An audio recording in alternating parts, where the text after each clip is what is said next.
Hey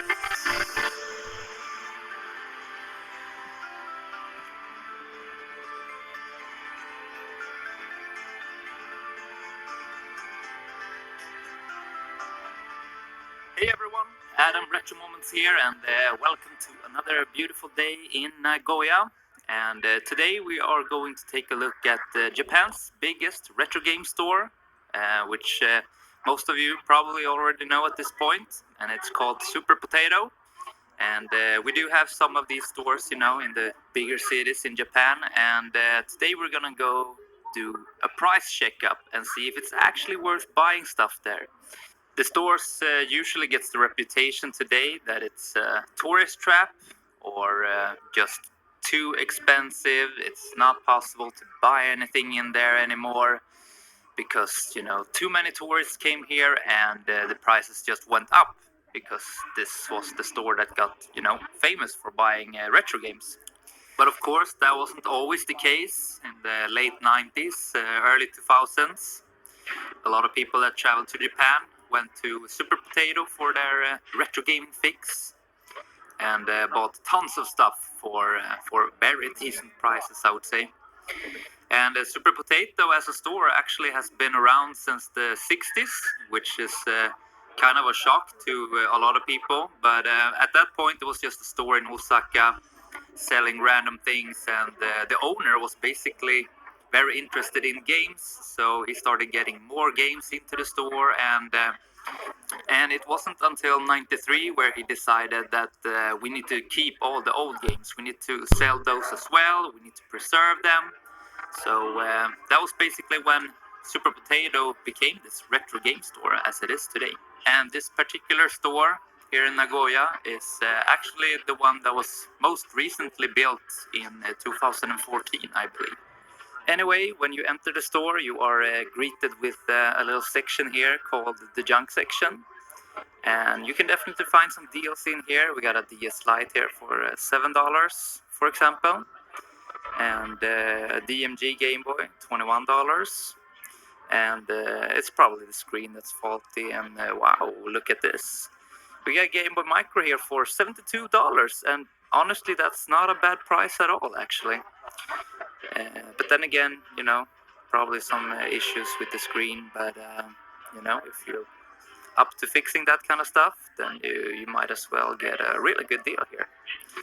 Anyway, going further here, we got the Famicom section, only cards, and going further, we got the glass case with some beautiful games that Super Potato wants to display.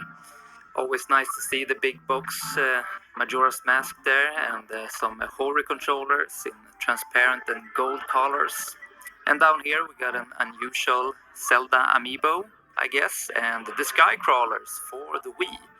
Definitely a hidden gem, cool game from Namco, a flight game, anime based, I guess. And the Panasonic Q, of course, always cool to see, And even the box with it, that's some unusual stuff, definitely. Virtual Boy games in amazing condition, just like all the games that are in the display case. Super Famicom section, some of the most sought after, rare, uncommon games, I guess you could say. I definitely spent a lot of time, watching this case last time I was here. Because, if the price isn't to your liking, then you can always treat this place as a museum, of course. But that's not to take away from today's mission, which is, of course, to see if we can find any deals in here, if anything's worth buying still. Game Boy Advance for $106, a little too steep in my opinion. But then again, the Game Boy and the handhelds are still pretty popular in Japan. I still see Japanese people going on trains, having a Game Boy with them. It does happen, actually. So I'm not surprised that the prices have been steadily rising over the years. And here we have the Super Famicom section for loose cards. And just because I said that, now some Japanese people looking at the Game Boy Colors here. I'm telling you, it's still very popular here. And on the other side here, we got some consoles, of course. The orange GameCube, $59, pretty good, only released in Japan. And the gold N64, we got one of those left here. And amazing condition, actually. Wow, $92. Honestly, not that bad, actually. I know you used to find them even cheaper, but you know, for today's standards, it's not that bad. And we got even a SIB one here, $300, and a regular N64 console in its box, 120, which is okay-ish, I guess. What do you think? Let me know in the comments. I would love to, you know, hear what you all have to say about these prices. And now they left.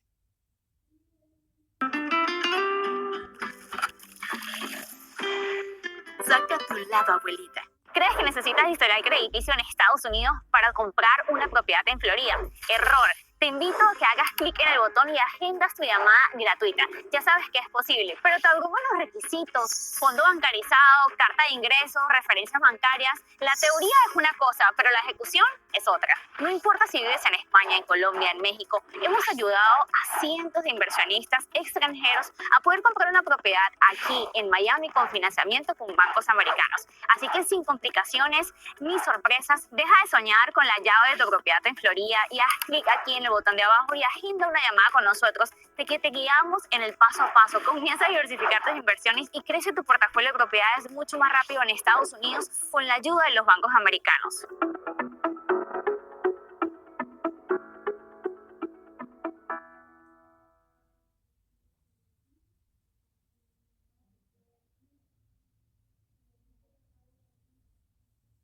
They left this section, so I can show you guys. $59 for a DMG, and the Game Boy Light only released in Japan, $120. Some accessories here, and the Super Famicom section for complete in box or boxed. And these are, of course, gonna be your regular titles, Mario games, etc. And let's take a little overview of the store here. Looks amazing. Don't you guys think that? Yeah. And halfway through the store, you can actually find a museum part of the store. So yeah, some very interesting items here, you know, signed by various people in the scene, and some very uncommon things, you know, that were released in very few quantities. So of course, that's not for sale. That's what they like to keep. As I told you earlier, you know, the owner is a big fan of video games and video game history. So yeah, obviously that's gonna be for his little collection, I guess. Anyway, continuing here, we got some display boxes for consoles. Looks pretty cool. Some great consoles, and Ghosts and Ghosts poster there. But now we are on the upper floor, where there's less of Nintendo stuff and more of the other systems. Starting off with the Neo Geo AES. We got a Fatal Fury Special for $35. One of the most common games for the system, but still pretty good price actually. It's definitely going for more in US and Europe. King of the Monsters 2, $156. Amazing arcade beat 'em up fighting game. Definitely check that one out, guys. And King of the Fighters 98, the best KOF game in my opinion. Balanced and perfect. Amazing backgrounds, characters, everything is there. And talking about good games, Last Blade. If you're a big fan of Samurai Showdown, you should definitely check that one out. It's amazing. Super Sidekicks. We got also Raga here, $356. And also another one of my personal favorites here, Fatal Fury Real Bout Special. Also an incredible fighting game that holds up really well today. And the graphics is amazing as well. Love the artwork and the overall sprite work in that game. And let's see, anything else here that we should take a look at? Most of the common titles here, of course. go for Neo Geo at least. Metal Slug for the Pockets, Neo Geo Pockets here, 84, and that's is that an okay price? I don't know. Let me know. I think that that is, right above the price that it goes for. I got mine for like $40, but that was a while ago. Those prices are all long gone. Some rare Saturn games here, of course, and the Mega Jet, that was used to play Sega Mega Drive portably for $701, and Rage of the Dragons only card $987. I don't know many people who collects loose cards for Neo Geo AS. It's kind of like, the same with Mega Drive and Genesis. You want that stuff complete, when it came in the hard cases. And some amazing titles in here, of course. Garou, Mark of the Wolves is still sitting in here, and last time I filmed this place, I think it was, a lower price for it. So yeah, it's getting harder to find, and Super Potato probably wants to kind of low-key still have it, in the display case here. Neo Geo Pocket Color, 141. That's actually a pretty good price, I think. Stick Neo 2, $43. That's definitely a good price, On eBay, they can go for double easily. And the OG Neo Geo AS stick here for $43. Same goes for that. That's actually a good price in my opinion. I would buy that. I would also buy this, $49 Neo Geo CD stick here in its box. Good condition, Yeah, that's actually, some good prices. And of course a boxed OG stick here for $72. Definitely a good deal. My take on this is probably because most people that go here are always looking for the Nintendo stuff, tourists coming here. The Neo Geo collectors are very far and few in comparison, An AAS console, $3,200. It's expensive. That's for sure. It is. PC Engine console, $65. Definitely much better. Core graphics, which is a little bit better, $108. That one has stock AV cables with it, which the first model didn't have.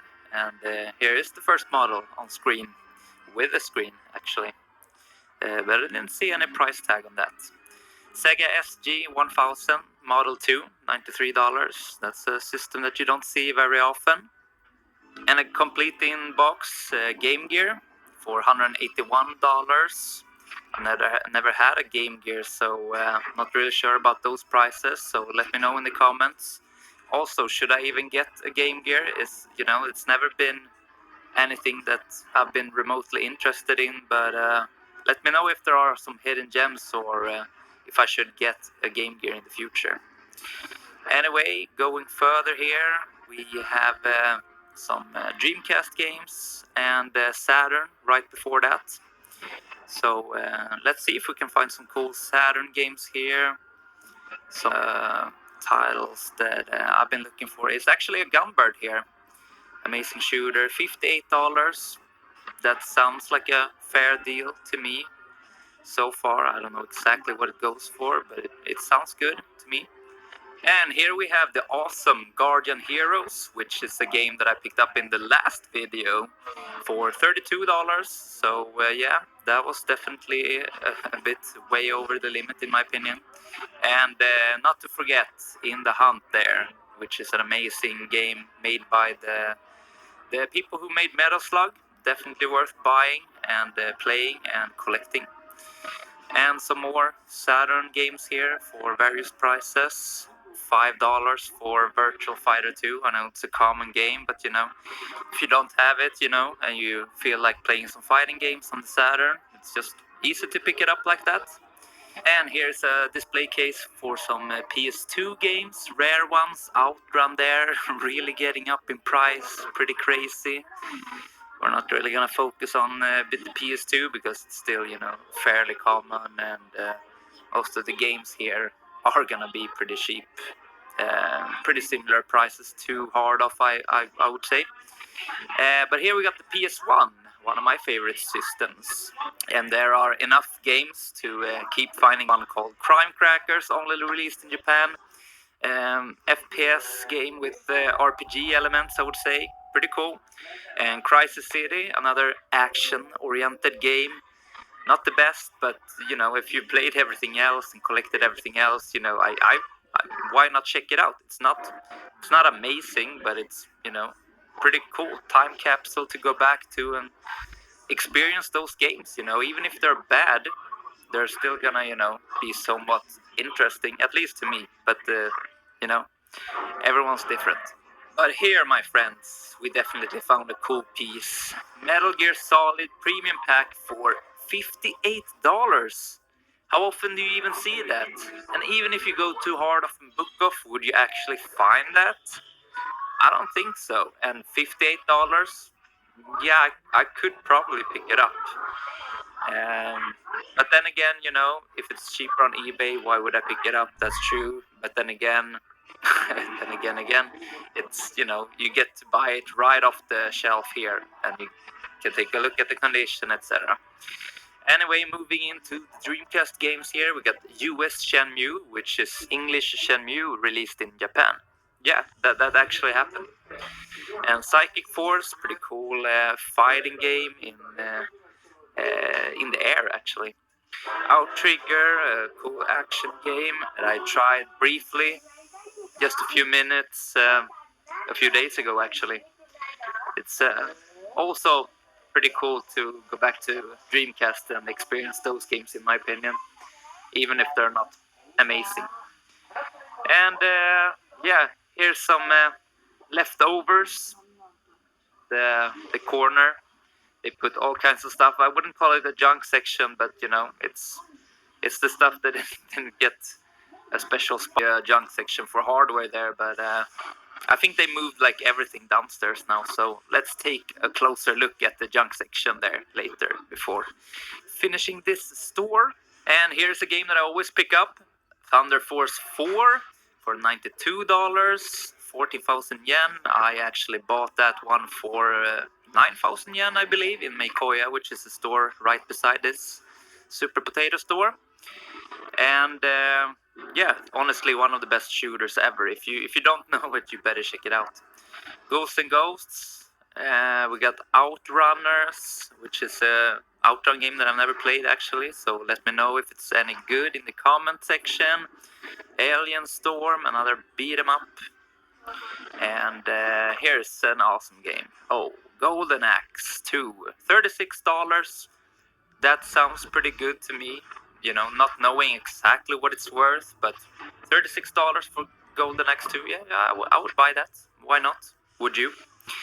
And let's see, Tatsujin, $71.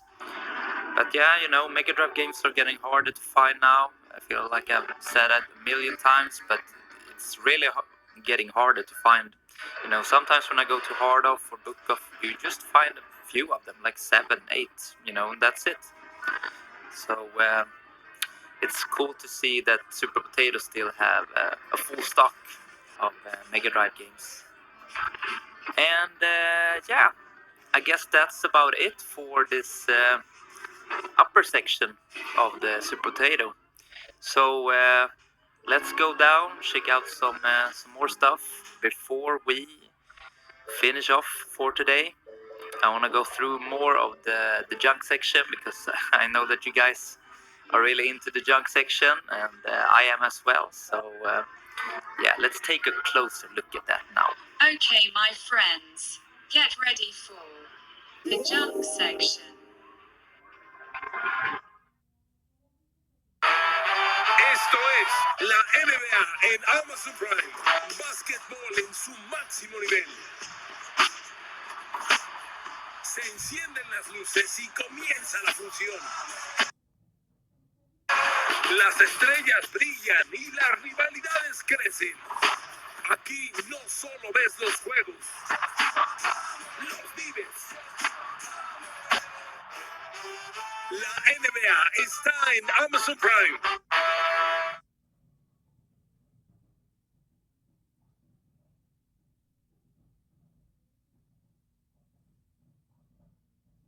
Defiende tus axilas de la irritación. Nuevo Nivea Derma Control Defend.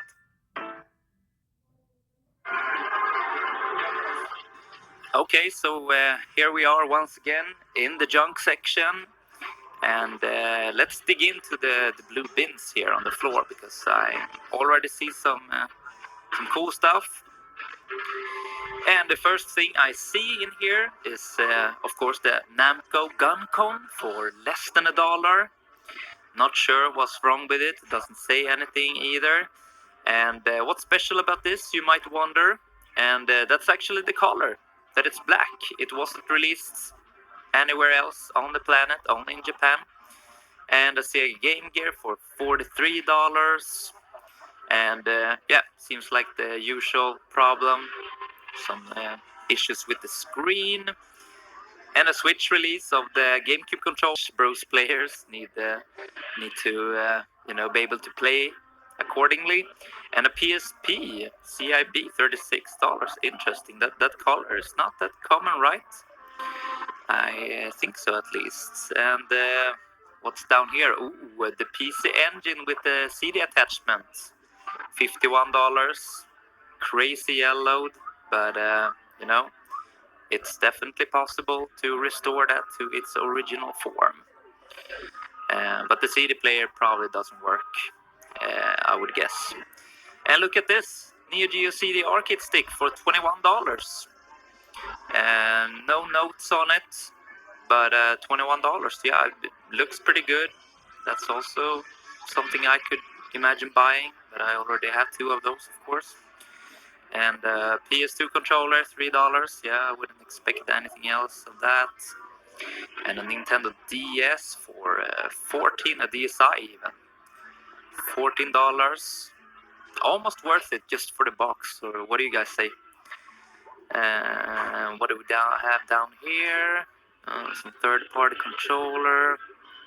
And wow, the Saturn stick for $6. Oh wow, that's pretty good actually. Even if it's faulty, it could just be a button, and just opening it up, cleaning it, that could be enough.